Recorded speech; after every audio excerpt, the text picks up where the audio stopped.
जो जावेद भट्ट का कत्ल हुआ है उसमें अमीर मौसम जो है वो मुलव्वस है। एक बहुत ही करीबी दोस्त हैं जो कि जिनका दोनों ख़ानदानों में बड़ा अच्छा असर रसूख है। वो अमीर मौसम को जाके बैरून मुल्क मिले हैं, तो अमीर मौसम ने उन्हें ये कहा है कि हमें कुछ वक्त चाहिए। तीफी भट्ट जो है वो तकरीबन कोई 90% एग्री हो गए हैं सुलह पे। टीपू की ज़िंदगी में जब सुलह की बात होती रही तब भी इनके जो करीबी लोग थे उन्होंने सुलह नहीं होने दी। इनके जो कातिल हैं उनको कुछ ना कुछ सज़ा तो मिलनी चाहिए, इंसाफ दोनों को मिलना चाहिए। अब कैसर भट्ट वगैरह जो है और उनकी फैमिली जो है वो भी अभी चाह रहे हैं कि ये सुलह हो जाए। जब तक आरिफ की गिरफ्तारी नहीं होती ये केस मंतकी अंजाम तक नहीं पहुंचेगा। अस्सलाम वालेकुम नाज़रीन, डिजिटल बॉक्स के साथ मैं मूसा भट्ट। नाज़रीन, तीफी भट्ट ग्रुप और बलाज ग्रुप की जो दुश्मनी थी, अब उसमें एक सुलह की बातें बहुत ज़्यादा सरगर्म है और इस सुलह पे बात करने के लिए हमारे साथ मौजूद है senior crime reporter Numan Shaikh साहब। इनसे जानते हैं कि इनकी क्या नज़र है और इनका क्या मौक़िफ़ है इस सुलह वाले टॉपिक पे। अस्सलाम वालेकुम सर। वालेकुम अस्सलाम। सर कैसे हैं आप? शुक्र अल्हम्दुलिल्लाह। सर, ये जो दुरीना दुश्मनी थी इन दोनों की और अब इनमें एक सुलह की बातें बड़ी सरगर्म है, इस बारे में आपका क्या मौक़िफ़ है? जी बिल्कुल, ये तकरीबन लाहौर की बड़ी दुश्मनियों से एक दुश्मनी है जो कि 50 साल से भी ज़ायद अरसे से चली आ रही है। इसमें जो पहले ये क्लेम किया जा रहा था कि एक ही ख़ानदान के जो है उनके साथ नाइंसाफ़ी हो रही है उसमें, क्योंकि बिल्ला कत्ल हुआ, फिर उसके बाद टीपू कत्ल हुआ, फिर बलाज कत्ल हुआ। अब उसमें जाकर जब दूसरी पार्टी के जावेद भट्ट कत्ल हुए हैं तो उसके बाद इसका सिनेरियो काफ़ी बदल गया और ख़ास तौर पे उस वक्त जब पुलिस ने इसकी तफ्तीश की तो ये पता चला कि जो जावेद भट्ट का कत्ल हुआ है उसमें अमीर मौसम जो है वो मुलव्वस है। तो उसके बाद तो इस कहानी का रंग ही चेंज हो गया, क्योंकि नामज़द पर्चा जो है वो अमीर फ़तेह और कैसर भट्ट के ख़िलाफ़ था, लेकिन अब क्योंकि वो मुल्ज़िमान के बयान आ गए तो उसमें अमीर मौसम को जो है वो भी नामज़द किया जा रहा है। इसमें जो सबसे ख़ास बात ये थी कि जो आरिफ है अभी तक मुलज़िम वो गिरफ़्तार नहीं हो सका, लेकिन जो अज़हर और इलियास दो शूटर्स पकड़े गए, उन शूटर्स की 3 रोज़ कबल जो है वो जावेद भट्ट की जो वाइफ़ हैं जो कि इद्दत में थी, उन्होंने जेल जाकर उनकी शनाख्त भी कर ली, उनकी शनाख्त भी हो चुकी है। उसके बाद जो हमारे ज़राए के मुताबिक एक बहुत ही करीबी दोस्त हैं जो कि जिनका दोनों ख़ानदानों में बड़ा अच्छा असर रसूख है, वो अमीर मौसम को जाके बैरून मुल्क मिले हैं। उसमें उन्होंने उससे सुलह की बात की है और सुलह की बात जब हुई है तो अमीर मौसम ने उन्हें ये कहा है कि हमें कुछ वक्त चाहिए, क्योंकि मैंने अपने घर वालों से बात करनी है, उन्हें एतमाद में लेना है, तो इसके लिए हमें कुछ वक्त चाहिए। तो दूसरी जानिब जो मेरे सोर्सेज़ के मुताबिक तीफ़ी भट्ट से भी बात हुई है, तो तीफ़ी भट्ट जो है वो तकरीबन कोई 90% एग्री हो गए हैं सुलह पे, क्योंकि उन्होंने पहले अपनी बहन के बच्चों से बात की, बहन से बात की, तो वो लोगों ने भी उन्हें कहा कि आप सुलह कर लें, हम नहीं चाहते कि अब ये दुश्मनी आगे बढ़े और मज़ीद कत्लो गारत हो, तो दुश्मनी जो है ये ख़त्म होनी चाहिए। तो अब सुलह की बात इस हद तक आ गई कि बॉल जो है वो मेरे ज़राए के मुताबिक अमीर मौसम जो है उनके कोर्ट में है। अगर वो सुलह की हामी भरते हैं तो इसमें फिर कई नाम सामने आएंगे जो कि कई सियासतदान हैं, कई कारोबारी शख्सियात हैं, इसके अलावा कई पुलिस अफसर भी हैं जो कि इस सुलह को करवाना चाहते हैं।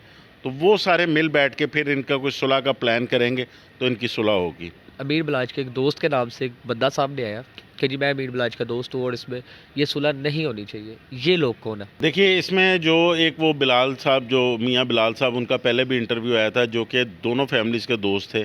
उनका भी ये कहना था कि जिस वक्त हम गए हैं तीफ़ी भट्ट के घर, उस वक्त कैसर भट्ट भी साथ था, उसके अलावा उसके भाई इसरार भट्ट भी थे। तो उस वक्त भी सुलह की बात हुई तो जो है वो कैसर भट्ट ने शायद कोई बात की थी जिसकी वजह से सुलह नहीं हो सकी। इससे पहले जो टीपू की ज़िंदगी में जब सुलह की बात होती रही तब भी इनके जो करीबी लोग थे उन्होंने सुलह नहीं होने दी।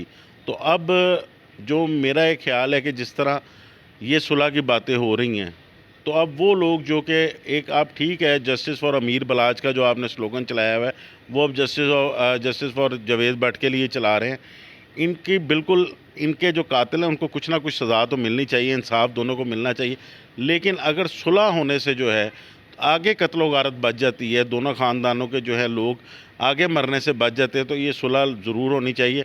और ऐसे लोग जो कि इंतशार फैला रहे हैं उनको खामोशी इख्तियार करनी चाहिए, क्योंकि ये वही लोग हैं कि जिनको दोनों घरों से बेनिफिट है, जो कि उनका नाम बेच रहे हैं उनके साथ रहते हुए और इधर से इनका नाम बेच रहे हैं इनके साथ रहते हुए। तो इनको खामोशी इख्तियार करनी चाहिए। बल्कि मेरे ख़्याल से तो जो इन सरबराहान है, जैसे उधर तीफ़ी भट्ट है या इधर अमीर मौसम है, उन लोगों को खुद इनको शटअप कॉल देनी चाहिए। अगर सुलह नहीं भी होती तो ये ज़्यादा भड़काने वाले लोग जो है वही हैं जो कि इस नहज तक पहुंच गया कि दोनों ख़ानदान एक दूसरे की कत्ल गारत पे उतरे हैं। ये जो थर्ड पार्टी जो मज़े ले रही सर, इसमें अब एक पॉइंट है कि कैसर भट्ट साहब ने जो बेल लिया है, क्या ये बेल भी इस सुलह का ही कोई हिस्सा है? देखिए, कैसर भट्ट की अभी तक तो जो पुलिस के मुताबिक उसकी तो अभी तक कोई ऐसी मिली नहीं एविडेंस कि वो इस कत्ल में शामिल हो। लेकिन क्योंकि वो पर्चे में नामजद मुलजिम है तो उन्होंने अपनी सफाई जो पेश करनी है तो उसके लिए तो बेल लेना लाजमी था, क्योंकि वो बेल लेंगे तो शामिल तफ्तीश होंगे पुलिस के पास। तो उसमें जो है वो बेल उनकी जो वो कानून के मुताबिक तो बिल्कुल ठीक है, लेकिन मेरा नहीं ख्याल कि सुलह के हवाले से जो है वो अपना कर रहे हो। लेकिन जो मेरी एक ज़ाती इन्फॉर्मेशन है कि अब कैसर भट्ट वगैरह जो है और उनकी फैमिली जो है वो भी अभी चाह रहे हैं कि ये सुलह हो जाए। और क्या आपको ऐसा लगता है कि कैसर भट्ट साहब को बाईपास करके अमीर मसहब ने या अमीर फ़तेह ने ये जावेद भट्ट साहब को कत्ल करवाया हो?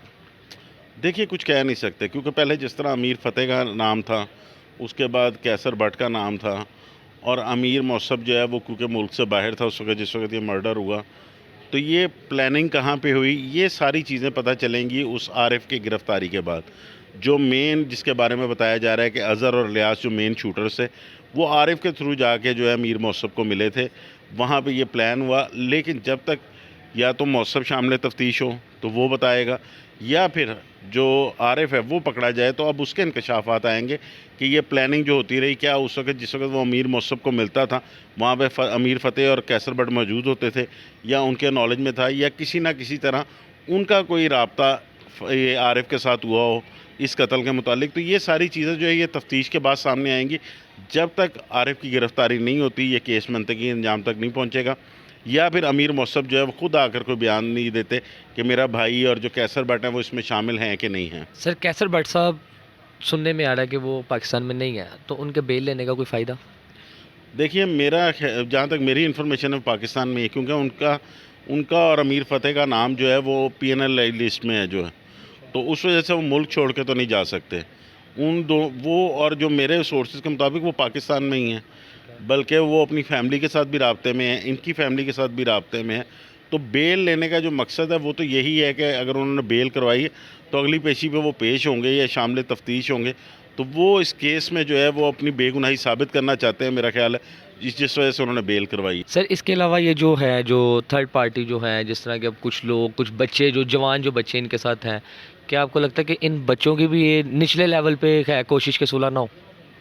देखिए, मेरा नहीं ख्याल, असल में देखिए जिस वक्त बलाज का मर्डर हुआ, बल्कि अगर हम थोड़ा सा पीछे चले जाएँ तो जिस वक्त टीपू का मर्डर हुआ तो उस वक्त मेरा नहीं ख्याल कि सोशल मीडिया इतना एक्टिव था। जब बलाज का मर्डर हुआ तो वो उसका सारों को दुख है, क्योंकि जब लोगों ने उसकी वीडियोस देखी, फिर लोग जिस तरह जानते थे कि बड़ा अच्छा लड़का था, उसका कोई बदमाशी से, फिर उसने जैसे अपने साहब का इंटरव्यू दिए कि मैं इस फील्ड में ही नहीं आना चाहता, मैं बदमाशी अपने बच्चों को दे के नहीं जाना चाहता, क्योंकि ये एक गले पड़ा ढोल था जो कि उसको बजाना पड़ा। तो उसका जिस वक्त मर्डर होता है तो उस वक्त हर बंदा जो, बल्कि पाकिस्तान नहीं पूरी दुनिया में लोग अफसरदा थे और सारों ने उसकी जस्टिस के लिए आवाज़ उठाई। इसी तरह जब अब जावेद भट्ट का मर्डर हो गया तो ये लाहौर की जो ताजर बरादरी है वो, इसके अलावा और लोग जो हैं, उन सब ने भी ये आवाज़ उठाई कि जावेद भट्ट तो ऐसा बंदा ही नहीं था, ना उसका एक रिश्तेदारी ज़रूर थी लेकिन उसकी कोई ऐसी किसी भी काम में इन्वॉल्वमेंट नहीं थी कि वो कभी इन दोनों ख़ानदानों की दुश्मनी में सामने आया हो। तो उसके हक़ में भी इसी तरह लोगों ने आवाज़ उठाई। इन दोनों का कत्ल जो है वो ना हक था, या इनको इंसाफ तो मिलना ही चाहिए, क्योंकि कातिल जो है, क्योंकि अगर पहला जिस तरह बिले पहलवान का कत्ल हुआ था जो टीपू के वाले थे, अगर उसी वक्त इंसाफ हो गया होता तो मेरा नहीं ख्याल कत्ल गारत यहाँ तक पहुँचती। तो इसमें उस वक्त कई पुलिस अफसरान इन्वॉल्व रहे जो कि दोनों के दरमियान पार्टियां बनते रहे। उसके अलावा कई लोग जो इस तरह के थे जो कि वहाँ पे बैठते थे, उन लोगों को इनके ख़िलाफ़ भड़का के या बातें करके वहाँ से कुछ खाते पीते रहते थे, या इनके पास बैठ के इस दुश्मनी को परवान चढ़ाते रहे। तो ये जो अब नई नस्ल है ये ज़रूर आवाज़ उठाए, अपनी इंसाफ के लिए आवाज़ उठाए, लेकिन जिस तरह कुरान पाक का भी हुक्म है, अगर कुछ सुलह हो रही है और उससे आगे मज़ीद कत्ल व गारत जो है वो संभलने का ख़तरा हो या टल जाने का ख़तरा हो तो उस सुलह में किरदार अदा करना चाहिए, ना कि इस आग को भड़काना चाहिए। सर, यहाँ पे हमारे सोशल मीडिया में ऐसे बहुत से किरदार पैदा भी हुए हैं जिन्होंने कहा है कि जी तीफ़ी भट्ट साहब को इंटरव्यू उन्होंने किए तीफ़ी भट्ट साहब के, और उसमें भी उनकी कुछ नेगेटिव बातें भी थी। ये लोग कौन है? देखिए, इस वक्त जो एक सोशल मीडिया हमारे, ये वो बच्चा है जो कि बहुत जल्दी बड़ा हो गया है। अभी तक इसके कोई एथिक्स जो है वो ही फाइनल नहीं हुए। एक रैट रेस है जिसमें कोई कह ले रेटिंग की दौड़ है, कोई व्यूअरशिप की दौड़ है, किसी ना किसी तरह लाइक्स ज़्यादा आ जाए या उसकी व्यूअरशिप ज़्यादा आ जाए, उसमें लोग जो है वो बड़ी चीज़ें करते रहते हैं। यहाँ पे नई से नई चीज़ें आपको देखने को मिलती हैं। तो ये जिस वक्त यहाँ पे कोई इशू चल रहा होता है हमारे, जिस तरह ये पीछे एक वो कॉलेज का ज़्यादती वाला इशू था, उसकी वो हाईलाइट हो रहा था तो उसकी व्यूअरशिप ज़्यादा आ रही थी, तो उसमें भी लोगों ने पता नहीं क्या कुछ कह दिया, किस टिकटॉकर ने क्या कुछ आगे कह दिया। तो ये दुश्मनी भी इसी तरह, ये लोग देख रहे थे पूरी दुनिया में बैठे कि क्या हो रहा है, क्या बलाज को इंसाफ मिल रहा है या अब जावेद भट्ट को इंसाफ मिल रहा है। तो उसमें आप कुछ भी बोलेंगे तो वो चलता रहेगा। लेकिन ये उन लोगों को ख़ुद ख्याल करना चाहिए कि इस दुश्मनी को भड़काने से उनका तो कोई नुकसान नहीं होगा, लेकिन ये उनको पता है कि जिनके घर वालों का कोई चला जाता है, ये बलाज के भाई जो है मौसब या फ़तेह, उनको पता है या उनकी वालदा को पता है कि उनका कितना बड़ा नुकसान हुआ है, या उसके जो छोटे छोटे बच्चे हैं उन्होंने जब बड़े होना है तो उन्होंने बगैर अब बाप के बड़े होना है। तो ये उनको पता है उनका क्या नुकसान हुआ है। या जावेद भट्ट, जिस तरह इनके बच्चों को पता है कि उनके वालिद उनके लिए क्या थे, क्योंकि सारा कारोबार वो देखते थे, पूरे घर का निज़ाम वो चलाते थे, तो ये उनको तकलीफ़ होती है। आप लोगों का तो कुछ नहीं जाता कि आप सोशल मीडिया पे जो मर्ज़ी किसी के ख़िलाफ़ कहते रहें। हाँ, अगर आपने क्रिटिसाइज़ करना है तो आप उन इदारों को करें जो कि तफ्तीश ठीक नहीं कर रहे या इनको इंसाफ दिलाने में नाकाम रहे हैं। आपको क्या लगता है कि जावेद भट्ट साहब को कत्ल करने का क्या मकसद है? क्या वो सिर्फ एक वो तीफ़ी भट्ट साहब के साथ जो रिश्तेदारी थी उसकी भेंट चढ़े हैं? देखिए, जावेद भट्ट साहब के बारे में जितना मैंने पता किया उनकी मार्केट में जाके लोगों से भी या उसके अलावा जो उनके दोस्त थे, उनका तीफ़ी भट्ट से इतना ताल्लुक़ था कि वो उनको एक तो बहनोई भी थे, दूसरा भाइयों की तरह समझते थे। फिर किसी वकील को मिलना या इनके केसेस में वो जावेद भट्ट साहब भी जाते थे, लेकिन डायरेक्टली वो किसी भी चीज़ में इन्वॉल्व नहीं थे, क्योंकि कोई थोड़ा सा भी दुश्मनदार बंदा हो तो वो अपने पास कम से कम को पिस्टल ही रख लेता है या कोई गनमैन वगैरह रखता है। तो उनका तो ऐसा कोई मसला ही नहीं था, वो तो अपनी वाइफ के साथ जा रहे थे और वो ओपनली फिरते थे। तो ये मेरे ख्याल से दूसरी पार्टी के लिए एक बड़ा सॉफ्ट टारगेट था जो कि उन्होंने अचीव किया है, और वो बस एक अपने भाई के बदले के लिए या किसी तरह अगर वो इसमें शामिल हैं तो ये मर्डर उन्होंने जो किया है, ये दूसरी पार्टी को एक पैगाम दिया है कि अब हम जो है वो अपने कत्ल का बदला ले रहे हैं। अब बलाज कत्ल हुआ, इधर से जावेद भट्ट कत्ल हुआ, क्या ये सुलह बराबरी पे होगी? अब देखिए, सुलह जो होती है ना वो कभी भी बराबरी पे नहीं होती दूसरों के, लेकिन जो हमारे दीन है, जिस तरह हमारे नबी करीम सल्लल्लाहु अलैहि वसल्लम है, उन्होंने भी फरमाया कि माफ़ कर देना जो है ना वो उससे बड़ा बदला कोई नहीं है। तो सुलह जब भी होगी तो वो माफ़ी को देखते हुए होगी। अगर इनका कोई नुकसान हुआ है तो उनको झुक के जो इनसे माफ़ी मांग के अगर वो सुलह कर रहे हैं तो फिर इन पे है कि ये उन्हें माफ़ कर दें। तो ये बराबरी पे कभी भी सुलह नहीं होती, बराबरी पे हमेशा कत्लो गारत ही होती है। तो इसमें जिसकी गलती है उसको झुक के एक दफ़ा दूसरे से माफ़ी मांगनी पड़ेगी, तो ये सुलह हो जाएगी। सर बहुत शुक्रिया आपके वक्त का। तो जी नाज़रीन, आपने senior crime reporter Numan Shaikh साहब की सारी गुफ्तगू सुनी। अपने मेज़बान मूसा भट्ट को दीजिए इजाज़त। अल्लाह हाफ़िज़।